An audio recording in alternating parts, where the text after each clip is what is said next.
Olá, meu nome é Sebastião Ernesto, eu sou médico anestesiologista e volto aqui a falar mais um pouco sobre prevenção de eventos hemorrágicos.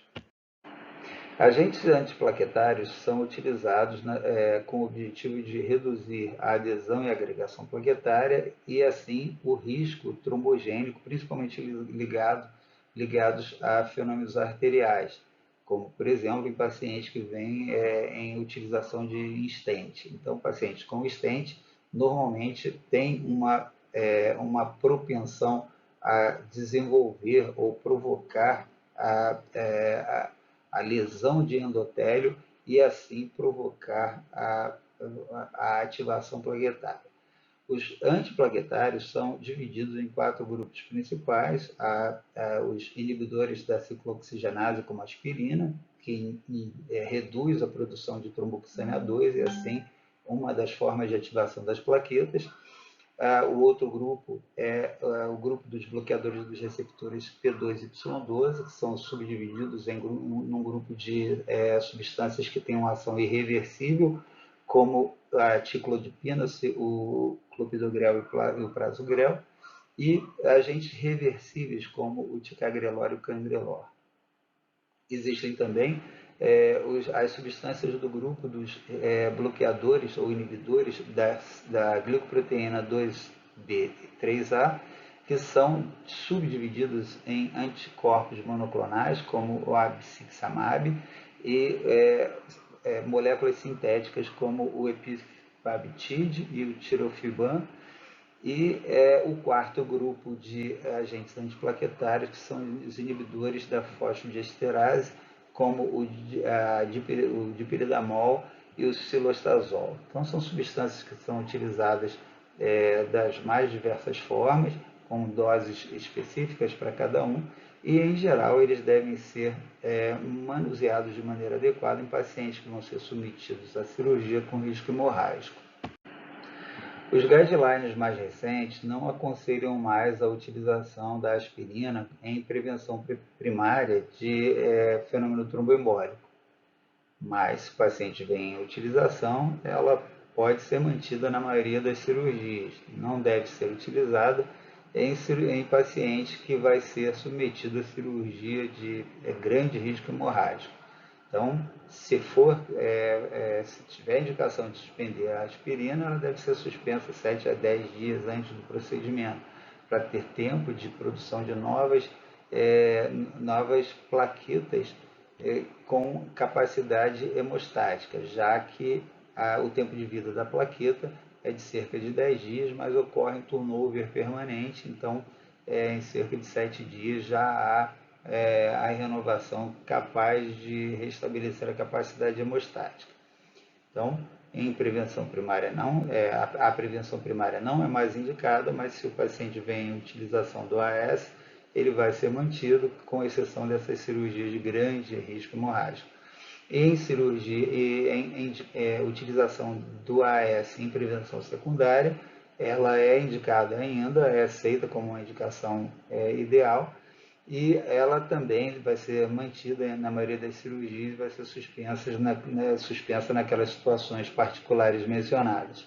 E a utilização dos outros antiplaquetários vai ser manuseada de acordo com a característica farmacológica de cada uma, com suspensão prévia, quando indicada, em cirurgias com risco hemorrágico, ou obviamente em cirurgia superficial, cirurgia de pele, porque é cirurgia dermatológica menor e tal, não há indicação, mas com cirurgia com risco hemorrágico vai ser cancelado, vai ser interrompida a terapia com o antiplaquetário, seja ele inibidor do receptor P2Y12, do 2B3A, enfim, todos eles devem ser suspensos em situação de risco hemorrágico. Apenas o ácido acetil salicílico que pode ser mantido naquelas situações mencionadas. E cada um deles vai ter a sua administração interrompida segundo as suas características.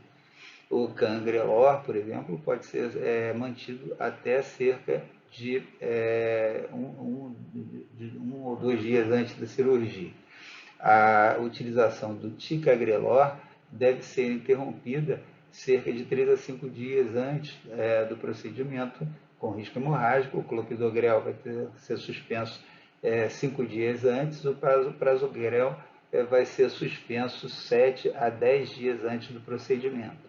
E o retorno dessa terapia, então, vai ser realizada 24 horas após o procedimento, se houver risco hemorrágico após a cirurgia. Então, de novo aqui, a utilização do AAS vai ser mantida normalmente em cirurgia de risco baixo, moderado, de sangramento, e até em cirurgias cardíacas ele deve ser mantido. Vai ser interrompido em situações onde há alto risco de sangramento, como mencionado anteriormente, e se for indicada a sua interrupção, ela deve ser feita 7 dias antes do procedimento, porque também suspender 1, 2, 3 dias antes não vai ser suficiente para a reposição das plaquetas, já que o ácido acetil salicílico ele tem uma ação de inibição permanente da atividade daquela plaqueta. Então, deve ser interrompida 7 dias antes. Clopidogrel interrompe 5 dias antes, o ticagrelor 3 a 5 dias antes e o prasugrel 7 a 10 dias antes.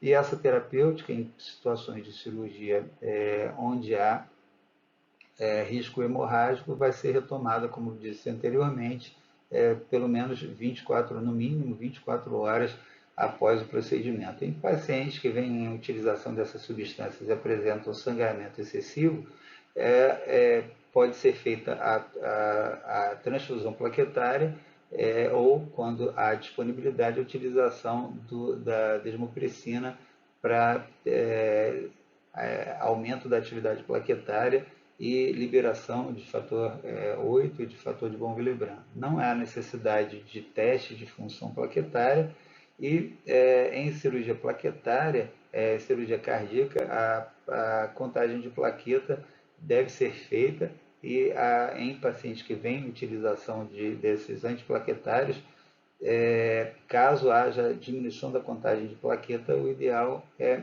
retardar o retorno da administração deles no pós-operatório. Então, apesar da indicação de retorno em 24 horas dessa terapêutica, em pacientes que apresentam plaquetopenia no pós-operatório de cirurgia cardíaca, é interessante que se demore um pouco mais a retornar, porque essa atividade plaquetária também vai ser reduzida devido à circulação extracorpórea, à hipotermia e outros fatores que envolvem todo o cortejo da cirurgia cardíaca. A utilização de stent intracoronário faz com que a coronária permaneça aberta por um período de tempo maior.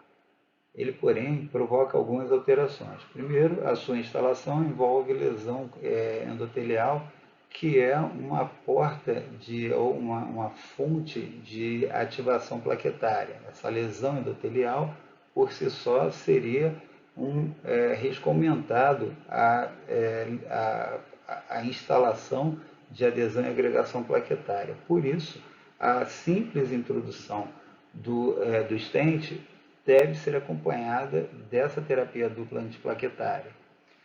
Essa terapia dupla antiplaquetária, então, vai reduzir o risco trombogênico nessa coronária. Por outro lado, a permanência desse corpo estranho provoca uma ativação na camada muscular da coronária, fazendo com que haja uma hiperplasia e a possibilidade de um estrangulamento desse stent. Por isso, os stents mais recentes são providos de medicação citostática com o objetivo de manter essa musculatura sem a sua hiperplasia e então manter esse stent funcionante e a coronária pérvia. Mas, ao mesmo tempo que a substância citostática impede a hiperplasia da muscular, ela também impede a cicatrização rápida do endotélio lisado pela presença do stent. Isso faz com que haja uma necessidade de manutenção da terapia dupla antiplaquetária por mais tempo. Então, existe um risco aumentado de fenômeno tromboembólico durante um tempo prolongado naquele paciente que usa o stent medicamentoso, se essa terapia for suspensa de maneira precoce. Então, existem algumas situações em que o paciente com estente coronariano, no tempo ainda precoce, tem que ser submetido a uma cirurgia de urgência. Então, essa é uma situação que é bastante complicada e que deve ser pesado a necessidade da cirurgia contra o risco que essa presença da dupla terapia antiplaquetária vai provocar sobre o risco de sangramento. Isso é uma situação que é facilmente resolvida pela imposição da situação emergencial da indicação da cirurgia. Mas existem algumas cirurgias eletivas que são chamadas tempos sensíveis. São os pacientes, por exemplo, com doença oncológica, que não se constitui exatamente numa urgência ou emergência. O paciente não precisa ser operado agora, não precisa ser operado nas primeiras horas do diagnóstico, mas quanto mais tempo demorar para a resolução da sua patologia oncológica, mais risco ele vai correr daquela patologia se tornar uma patologia sem cura. Então, existem essas situações que às vezes surgem no paciente que está com esse estente há pouco tempo. Se esse estente foi instalado entre 6 a 12 semanas, há uma necessidade de se avaliar o risco-benefício, se vai manter essa terapia dupla para manutenção da permeabilidade dessa coronária, ou se vai interromper algum dos agentes constituintes dessa terapia dupla antiplaquetária. E se for suspender, então o antiplaquetário que vai ser suspenso vai ter que obedecer aquela cronologia mencionada no diapositivo anterior. Se o stent foi colocado 3 a 12 meses antes do diagnóstico da terapia oncológica, essa decisão vai ser tomada de acordo com o tempo possível, de comum acordo entre a equipe anestésica cirúrgica e o paciente, e aí pode ser interrompida com um risco um pouco menor a terapia com o agente inibidor do receptor P2Y12, mantendo o ácido acetilsalicílico por tempo mais prolongado, levando-se em consideração todos os aspectos mencionados anteriormente, né? Então, a relação risco-benefício entre manter o antiplaquetário e o risco hemorrágico vai ser uma tomada de decisão que vai ter que envolver variáveis, como, por exemplo, que tipo de cirurgia vai ser realizada, se vai ser realizada alguma daquelas cirurgias mencionadas, cirurgia neurológica, etc., para ser feita essa tomada de decisão de comum acordo. As cirurgias normalmente necessárias nos 3 primeiros meses da instalação do stent, pode ser avaliada a utilização de uma ponte com antiplaquetário do tipo Cangrelor, que pode ser feito por administração intravenosa, e ele pode ser suspenso algumas horas antes do procedimento, ou a utilização da heparina de baixo peso molecular na tentativa de reduzir o risco tromboembólico nesse paciente enquanto se prepara para a cirurgia. As cirurgias eletivas que podem ser adiadas, elas devem ser adiadas até um momento mais seguro. Mas nas cirurgias de menor porte, com menor risco de sangramento, como cirurgias oftalmológicas, dermatológicas e odontológicas, elas podem ser realizadas mesmo durante a administração dessa terapia dupla antiplaquetária sem grandes problemas. O principal fator de coagulação que se reduz ou que se reduz de maneira mais intensa numa hemorragia importante é o fibrinogênio. A utilização do crioprecipitado tem a função primordial de se restabelecer a concentração do fibrinogênio e, em geral, se administra na dose de 1 a 1,5 unidade para cada 10 kg de peso. Cada unidade dessa vai elevar a concentração do fibrinogênio entre 5 a 10 mg por decilitro, sendo que o nível hemostático é entre 100 e 200 mg por decilitro. O que se objetiva é manter ou que se espera, é a manutenção no paciente de concentrações próximas ao normal. Pacientes adultos, em geral, têm uma concentração entre 100 e 200 miligramas por decilitro, com exceção da gestante, que tem essa concentração entre 200 e 400. Uma gestante que tem a concentração de fibrinogênio abaixo de 200 miligramas por decilitro é uma paciente que provavelmente vai evoluir com hemorragia, ou já está evoluindo com hemorragia, seja como causa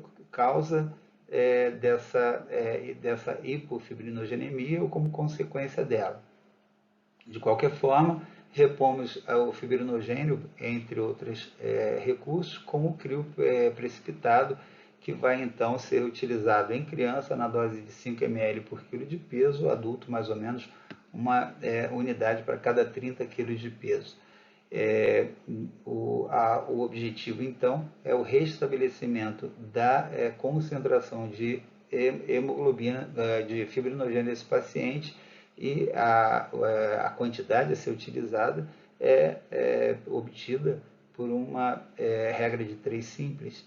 Se o paciente tem uma redução de fibrinogênio a partir da sua concentração basal, é apenas necessário se saber o quanto você tem que aumentar, sabendo que cada unidade para cada 10 kg de peso vai aumentar 5 a 10 miligramas por decilitro. Isso pode ser feito numa regra de 3 simples.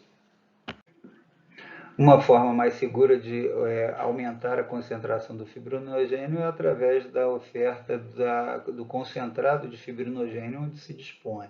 Eu não tenho nenhum conflito de interesse, mas um dos nomes comerciais é a Completan, que vem numa concentração de 20 miligramas por ml. Se oferece, se administra na velocidade de 5 ml por minuto, e o cálculo para obtenção é feito a partir da subtração nível desejado menos nível verificado do fibrinogênio em miligrama por decilitro, divide esse resultado por 1,7 e isso vai originar a quantidade em miligrama por quilo de peso de fibrinogênio a ser oferecido a esse paciente.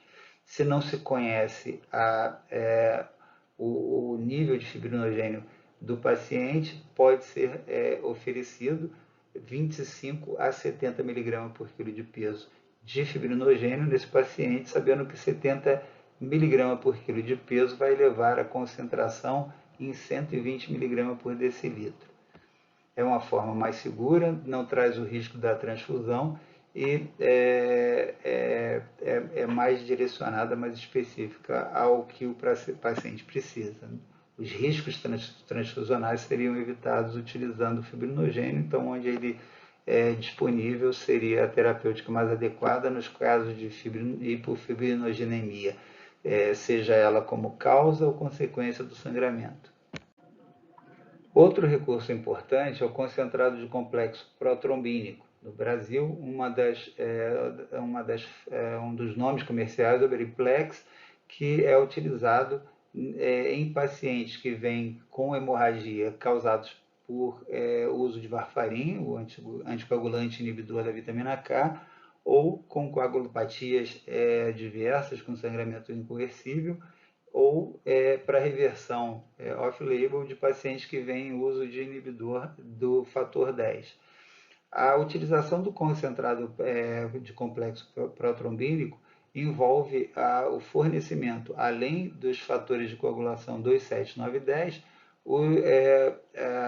a proteína S e a proteína C, que vem também no concentrado. Existe a forma sem o fator 7, que é o complexo protrombínico, concentrado do complexo protrombínico 3, e a formulação que vem com os 4 fatores de coagulação mencionados, dos 7, 9 e 10, que é o concentrado de complexo protrombínico 4. A sua dosagem é feita a partir da unidade do fator 9, que é utilizado, então, em pacientes que, vindo em tratamento de varfarin, apresentam necessidade de cirurgia emergencial ou apresentam hemorragia devido à utilização do anticoagulante, e é feito conforme o INR testado nesse paciente. Se o INR está entre 2 e 3,9, é administrado 1 ml por quilo de peso, ou seja, 25 unidades de fator 9, que é o fator base para cálculo, por quilo de peso. INR entre 4 e 6, 1,4 ml por quilo de peso ou 35 unidades por quilo de peso. E acima de 6 de INR, 2 ml por quilo de peso ou 50 unidades por quilo de peso. Essa tabela é relacionada ao paciente que vem em hemorragia ou que vai ser submetido na cirurgia emergencial e apresenta esse INR como consequência da utilização de anticoagulante inibidor da vitamina K, mas em coagulopatias ele pode ser utilizado na dose de 50 unidades por quilo de peso, assim como nos pacientes que apresentam hemorragia devido à utilização de inibidor do fator 10, como o rivaroxabana, por exemplo. E apenas para ilustrar, a possibilidade do exame point of care, como o tromboelastograma, por exemplo, que pode reduzir o consumo de concentrados de hemácias, de unidade de plasma e de plaquetas. Enquanto na Europa há uma tendência à utilização desse recurso, na obtenção de um diagnóstico específico, localizado daquele ponto do processo hemostático em que há deficiência e o tratamento específico. Nos Estados Unidos há a tendência à utilização do esquema para transfusão maciça, associando para cada unidade de concentrado de hemácias, uma de plasma e uma de plaquetas, volto a dizer, especificamente na situação de hemorragia maciça. Naquelas situações em que o diagnóstico do sangramento, da causa do sangramento se arrasta ou se complica, a possibilidade da utilização desses exames torna a terapia bastante individualizada e específica. Finalizamos então a nossa discussão sobre prevenção de eventos hemorrágicos. Espero que tenham gostado do conteúdo. Muito obrigado pela companhia.